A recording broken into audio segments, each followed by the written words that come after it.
I've found one of the most shocking things that I've found thus far in all the inspections that I've performed for people so far. And here we are on the roof of an architecture firm in this beautiful space that this person lives in. I'm going to show you the first thing right here. Stay back. Radio frequency energy may exceed exposure limits.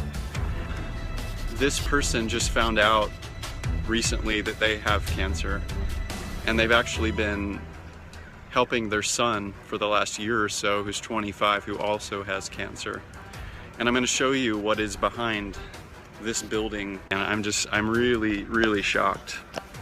So here we go. Here's this door, and we're gonna just step in here very briefly because it's really intense in here. So this is cell phone towers. Look at that. It's unbelievable. And again, I'll show you the meter. Sitting here right outside these people's driveway.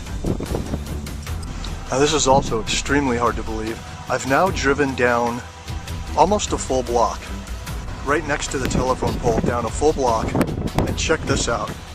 I'm going to show you the meter reading, and the meter is still up at 2 and 3 volts per meter in the red on the left-hand side at the peak. Benjamin Rivas has worked on cell phone towers for 14 years. Physically burned my hand. The burn is a work injury you can see. What you see here is what I would call an everyday crime. Other problems he said caused by the towers aren't as easy to spot. Depression, and I get headaches from time to time, and mood swings and stuff. Well, here's what I consider, in my personal opinion, another crime scene.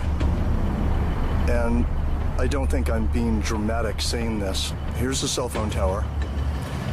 I want you to notice where this is located. Literally in the parking lot, right next to these stores. There's human beings working in these stores and eating in these restaurants all day long, and there's a cell phone tower right there. That's hitting 1,000 microwatts per square meter, depending on the pulses that are coming off the tower. I'm across the street, as you can see. I wouldn't even want to guess what the radiation exposure is inside of those stores there. And I have the meter set on average, which you can see here it says RMS, which means microwatts per square meter average power density. This is 800, 900 microwatts per square meter. Goes even higher.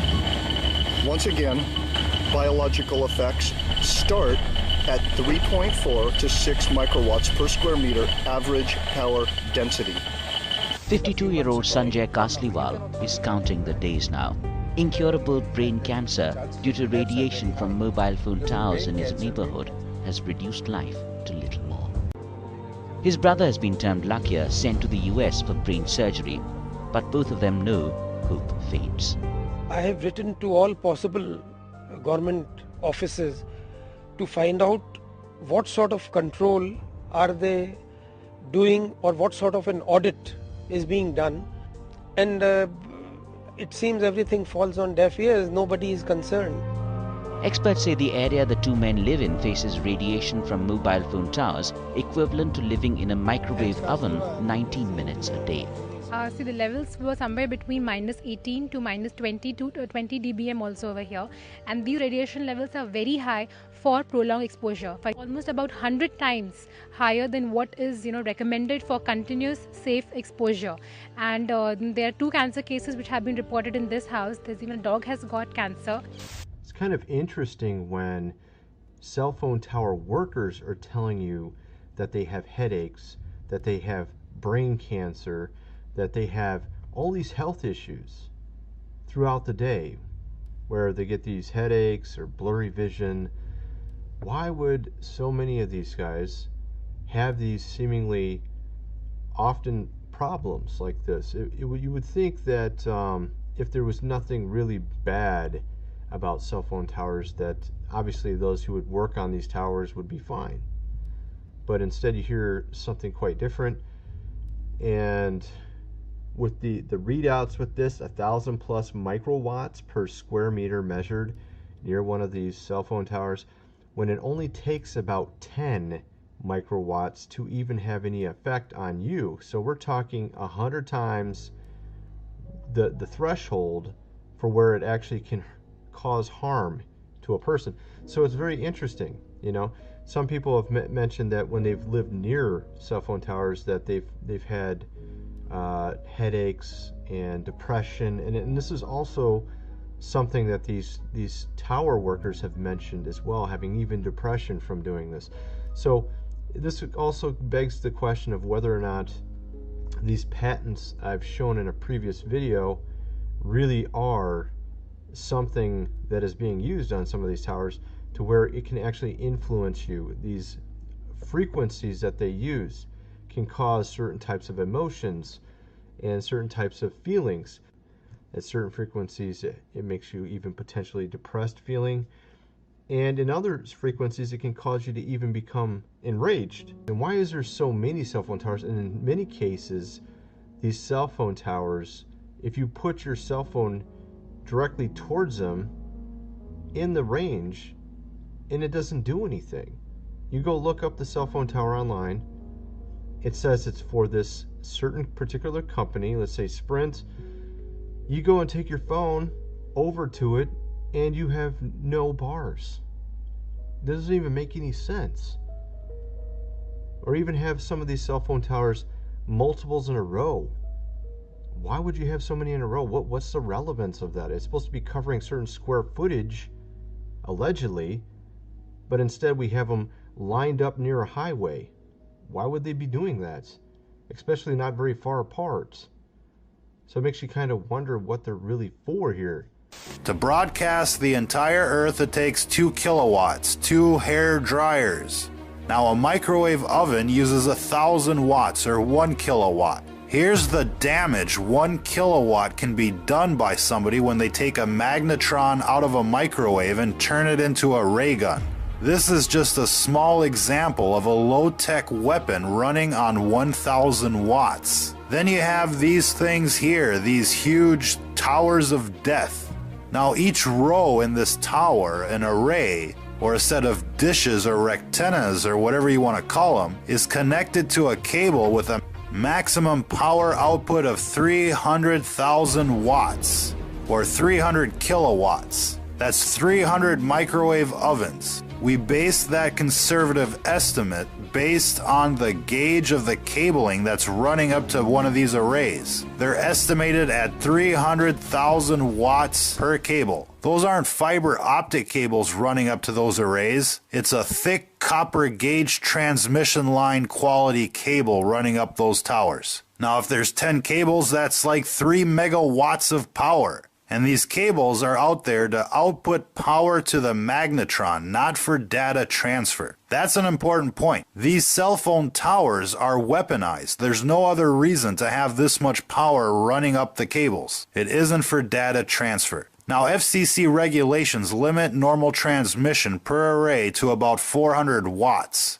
To put that into perspective, 1 watt from your phone can go 25 miles to the nearest tower. A 1,000 watt magnetron on a stick can blow shit up. And these towers have a 300 kilowatt power line running up to each rectenna. And who knows, there could be an amplifier at the top of these towers that steps up the power even more. The point is here, ladies and gentlemen, is that these companies like Lucent and Google could turn up the juice at any time and nuke a town. They could nuke the entire country without any warning, without anybody being able to protect themselves. They could cook them like a boiling frog in the middle of the night. This infrastructure is not only in place, it's built up with multiple levels of redundancy. Every big city has thousands of these death towers. And all that needs to happen is for an AI from Google or whoever to come in and nuke everybody at once and take over.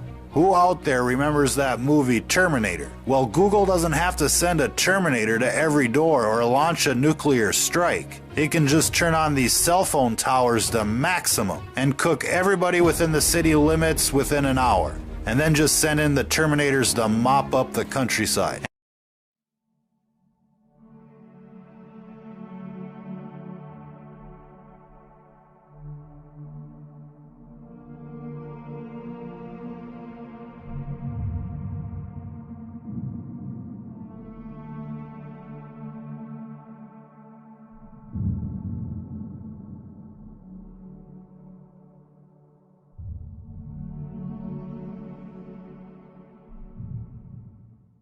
There's a series done by Barry, B-A-R-R-I-E, Trower, T-R-O-W-E-R, who is a scientist out of the UK, and talks about the weaponization of frequencies as it relates specifically to the wireless, and in particular, the vast deployment throughout America and other countries as well of the cell phone towers. They're erupting everywhere. And they're disguising them as trees, they're disguising them in church steeples. Even when you drive through the desert, they're disguised into yuccas. And that is a cell phone tower. They're also, this is very interesting, they're putting them in mobile oil signs in gas stations, so you don't even see them.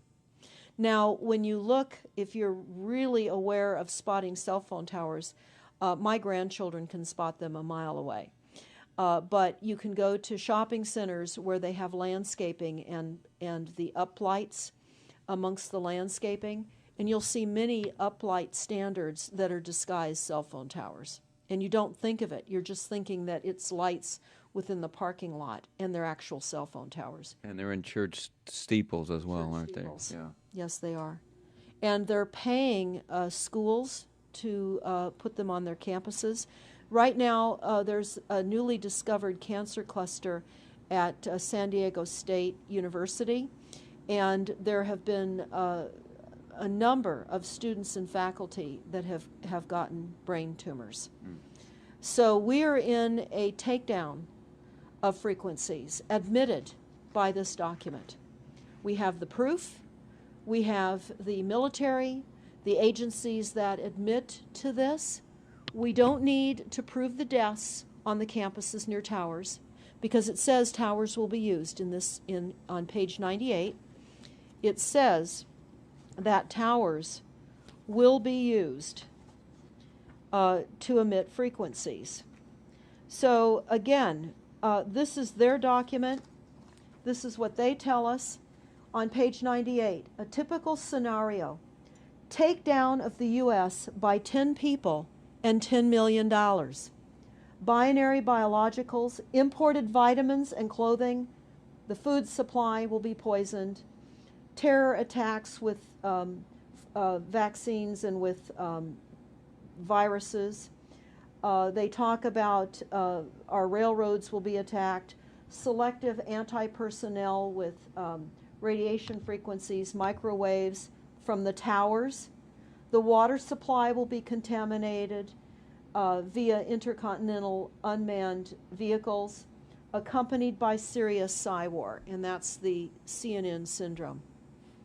So they're telling us here how easy it would be to take down the United States with these new technologies. We've got to expose this. Thanks so much for all this information, Deborah Tavares, and we will check out your website and